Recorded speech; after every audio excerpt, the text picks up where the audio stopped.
नमस्कार, मैं डॉक्टर ऋषभ गौतम, संचालक अभिश्री हॉस्पिटल व सचिव प्राइवेट डॉक्टर्स एसोसिएशन अलीगढ़। आज आप लोगों से कोरोना के बारे में कुछ बात करना चाहता हूँ।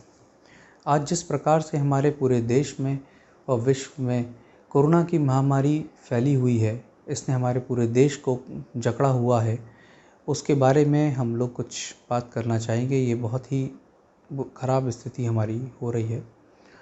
तो ऐसे में मैं आप लोगों से एक अपील करना चाहूँगा कि आप लोग सबसे पहले कोरोना से घबराएं ना, क्योंकि पैनिक की सिचुएशन बहुत ज़्यादा कोरोना को लेकर के पूरे देश में इस वक्त मैं देख रहा हूँ। जितने भी पेशेंट्स हमारे पास यहाँ आ रहे हैं, बहुत ज़्यादा पैनिक किए हुए और घबराए हुए आ रहे हैं। तो इस घबराहट और पैनिक को हम किस तरह से कम कर सकते हैं, इस चीज़ के ऊपर आज मैं आप लोगों से बात करना चाहता हूँ। मैं आप लोगों को की कुछ भ्रांतियां हैं कोरोना को लेकर के, उनके बारे में भी बात करने की अपनी ओर से कोशिश करूंगा और ये कोशिश करूंगा कि आप लोगों की जो भ्रांतियां हैं ये दूर की जा सके। सबसे पहले हम बात करेंगे कोरोना और ऑक्सीजन। देखिए, आज पूरे देश में ऑक्सीजन की कमी एक सामने आ रही है और सभी लोगों के अंदर एक बहुत बड़ा पैनिक बना हुआ है कि अगर मुझे कोरोना हो गया तो मुझे ऑक्सीजन कैसे मिलेगी। तो हम बात करेंगे कि कोरोना के पेशेंट्स को ऑक्सीजन की रिक्वायरमेंट कब होती है और कब नहीं होती है। कोरोना के सभी पेशेंट्स को ऑक्सीजन की रिक्वायरमेंट है, ऐसा बिल्कुल भी नहीं है। कोरोना के वो पेशेंट्स जिनका सैचुरेशन गिर रहा है, सिर्फ उन्हीं को ऑक्सीजन की रिक्वायरमेंट है। तो अब हम बात करें कि ऑक्सीजन सैचुरेशन क्या चीज़ है।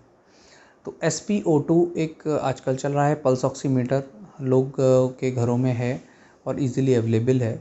तो मैं कहना चाहूँगा कि अगर किसी कोई भी कोरोना का संक्रमण पाया जा रहा है, उनके परिवार में किसी को कोरोना का संक्रमण है, तो सबसे पहले SpO2 प्रोब, पल्स ऑक्सीमीटर बोलते हैं उसे, उसका अरेंजमेंट करें और उसे अपने पास रखें। उसके बाद में डेली 3 से 4 बार अपना ऑक्सीजन सैचुरेशन उससे मॉनिटर करें। अगर आपका ऑक्सीजन सैचुरेशन 94 से ऊपर है तो हम उसे माइल्ड डिजीज़ के अंदर रखते हैं और इन पेशेंट्स को ऑक्सीजन की बिल्कुल भी कोई रिक्वायरमेंट नहीं है। इन्हें सिर्फ ध्यान रखने की ज़रूरत है कि हमें अपना ध्यान रखें, ऑक्सीजन मॉनिटर करते रहें, ब्रीदिंग एक्सरसाइजेस करते रहें, तो ये पेशेंट्स विद टाइम रिकवर कर जाते हैं और इन्हें ऑक्सीजन की कोई ज़रूरत नहीं पड़ती। दूसरी कैटेगरी आती है जिनका ऑक्सीजन सैचुरेशन 90 से 94 के बीच में है। तो 94 के नीचे हम लोग मॉडरेट डिजीज़ को कहते हैं।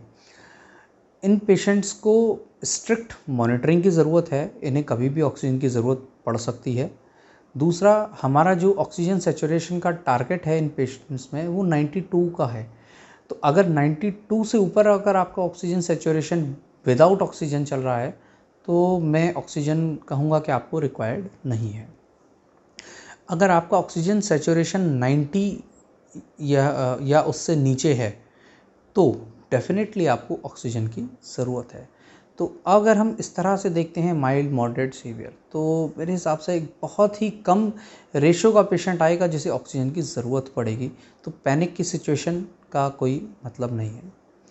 दूसरी चीज़ मैं कहूँगा कि आप लोगों से अपील करना चाहूँगा कि ये जो पैनिक हमने क्रिएट किया ऑक्सीजन को लेकर के, उसकी वजह से क्या हुआ, लोगों ने अपने घरों में ऑक्सीजन सिलेंडर्स की होर्डिंग कर दी। ऑक्सीजन सिलेंडर्स की होर्डिंग कर दी आपने, उसकी वजह से क्या हुआ कि हॉस्पिटल सप्लाई के अंदर ऑक्सीजन कम होने लगी।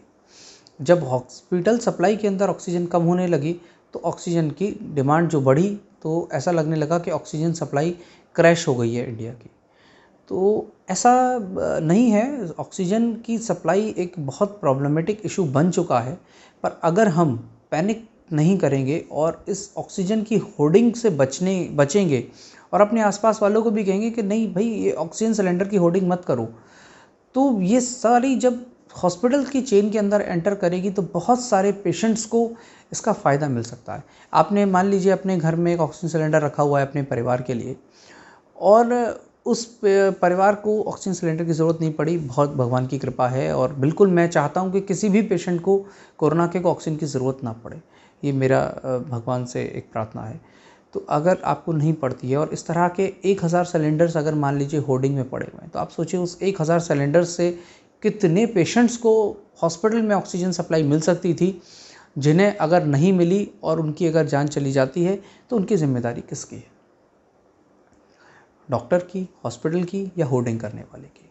आप बता सकते, आप खुद सोचिए और इस पर विचार करिए कि क्या ऑक्सीजन सिलेंडर की होर्डिंग करके हम कर क्या रहे हैं, ह्यूमैनिटी के साथ क्या कर रहे हैं और सिस्टम के साथ क्या कर रहे हैं। इसके बाद में हम बात करना चाहेंगे इंजेक्शन रेमडेसिविर की।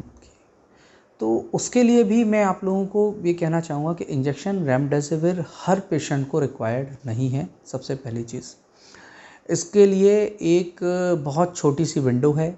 मॉडरेट डिजीज़ में हम केवल रेमडेसिविर इंजेक्शन का रोल है, ना माइल्ड में इसका रोल है, ना ही सीवियर में इसका रोल है। तो इस चीज़ को आप प्लीज़ अपने क्लिनिशियन और जो डॉक्टर इंचार्ज है आपका, उसके ऊपर छोड़ दीजिए और उन्हें इस चीज़ को एनालाइज करने दीजिए, क्या आपके पेशेंट को रेमडेसिविर इंजेक्शन लगेगा तो उसका बेनिफिट मिलेगा या नहीं मिलेगा। अगर आपके क्लिनिशियन को लगता है कि रेमडेसिविर इंजेक्शन की ज़रूरत है तो वो डेफिनेटली आपसे डिमांड करेंगे। अगर वो आपसे डिमांड कर रहे हैं देन डेफिनेटली रिक्वायर्ड है और आप उस इंजेक्शन को लगवाइए। पैनिक की सिचुएशन करके जो हम ब्लैक मार्केटिंग करने में लग जाते हैं कि यहाँ से मिले वहाँ से मिले, उसकी वजह से क्या होता है, ये ब्लैक कहाँ से हो रहा है, आप सब लोग सब समझता लोग हैं। जब ब्लैक मार्केटिंग होती है तो उसकी वजह से क्या होता है कि जो हॉस्पिटल का जो एक सिस्टम है, जो गवर्नमेंट का एक सिस्टम है, जो उन्होंने एक सिस्टम बनाया, प्रॉपर प्रोटोकॉल बनाए, उस सप्लाई चेन के अंदर ये जो इंजेक्शन्स हैं वो कम हो रहे हैं ब्लैक मार्केटिंग की वजह से। तो रिक्वायर्ड पेशेंट्स को एडिक्वेट अमाउंट में इंजेक्शन्स नहीं मिल पा रहे हैं। तो अगर आप लोग पैनिक नहीं करेंगे, मैं कई जगह से मुझे ऐसा इन्फॉर्मेशन मिली, देखा, मैंने सुना कि लोगों को ऐसा लगता है कि रेमडेसिविर इंजेक्शन ऐसा करें, कुछ इंजेक्शन लेके अपने घर में रख लें, अगर हमारे परिवार में किसी को हुआ तो हम उसको लगवा सकते हैं। तो अब उसकी वजह से क्या हो रहा है कि वो 6 इंजेक्शन, 10 इंजेक्शन, 20 इंजेक्शन जो होर्डिंग हो रही है वो रुक गई, चेन रुक गई, फिर डिमांड बढ़ गई, जिसको चाहिए उसे नहीं मिल पा रहा। तो आप लोग प्लीज़, मेरी अपील है, आप लोगों से रिक्वेस्ट है कि किसी भी तरह का पैनिक ना करें और ऑक्सीजन और रिक्वायर्ड जो मेडिसिन हैं, चाहे वो रेमडेसिविर इंजेक्शन हो, पैरासीटामोल की टैबलेट्स हों, या और कोई भी ड्रग्स जो लोगों को इस वक्त लग रही हैं कि कोविड में हेल्प कर रही हैं, तो उनको अननेसेसरली अपने घर में होर्डिंग मत कीजिए। अगर मुझे ज़रूरत पड़ेगी तो मैं उसे इस्तेमाल करूँगा, उसे चेन में रहने दीजिए, रिक्वायर्ड पेशेंट को मिलने दीजिए। जितना लोगों को मिलती चली जाएगी, लोग ठीक होते चले जाएंगे, रिकवरी रेट इम्प्रूव होता चला जाएगा और हॉस्पिटल सिस्टम, गवर्नमेंट का जो सिस्टम है, हमारा जो पूरा देश है, जिस तरह से इस महामारी से लड़ने की कोशिश कर रहा है, उसमें आप लोग भी सहायक बनेंगे। हर एक नागरिक इस लड़ाई का हिस्सा है, कोरोना से लड़ाई का हिस्सा हर एक नागरिक है।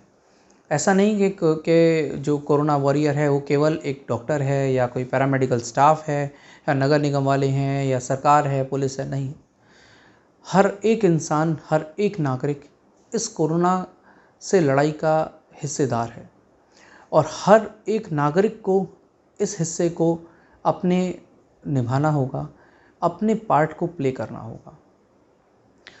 इसके अलावा मैं बात करना चाहूँगा कोविड प्रोटोकॉल्स की।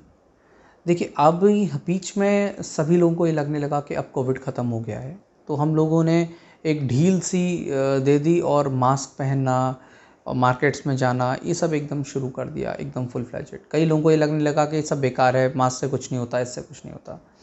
उसकी वजह से हम ये देख रहे हैं जो सेकंड वेव बहुत ही तेज़ी से हमारे देश में बढ़ रही है।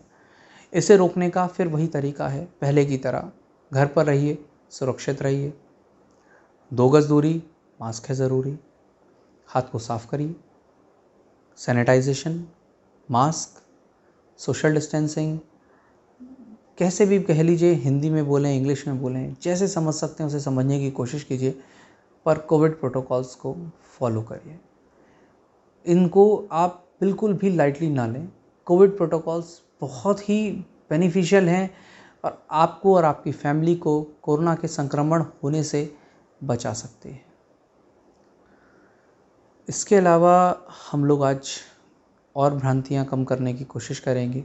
एक भ्रांति ये चल रही है कि लोगों को ऐसा लग रहा है कि चिकित्सक और सरकारें जो हॉस्पिटल्स हैं, प्राइवेट हॉस्पिटल्स हों, मेडिकल स्टोर्स हो, फार्मासिस्ट हो, ये लोग जो हैं सिर्फ पैसा कमाने के लिए इसे ऐसे फैलाए हुए हैं कि बहुत कोरोना चल रहा है, ये चल रहा है, वो चल रहा है।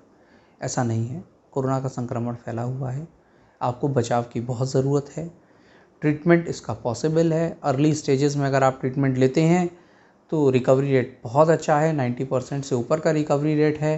बहुत कम लोगों को ऑक्सीजन की ज़रूरत है, बहुत कम लोगों को आईसीयू या वेंटिलेटर की ज़रूरत पड़ती है। जिन्हें पड़ रही है उनके लिए अगर हम लोग होर्डिंग नहीं करेंगे तो अवेलेबल रिसोर्सेज इतने रहेंगे हमारे देश के अंदर कि हम एक एक नागरिक को बचा सकेंगे। पर कोई भी नागरिक अगर अपना पार्ट प्ले करने से पीछे हटता है तो हम इस जंग को जीतने में बहुत मुश्किल महसूस करेंगे। कोरोना हारेगा, हमारा देश जीतेगा। जय हिंद, जय भारत।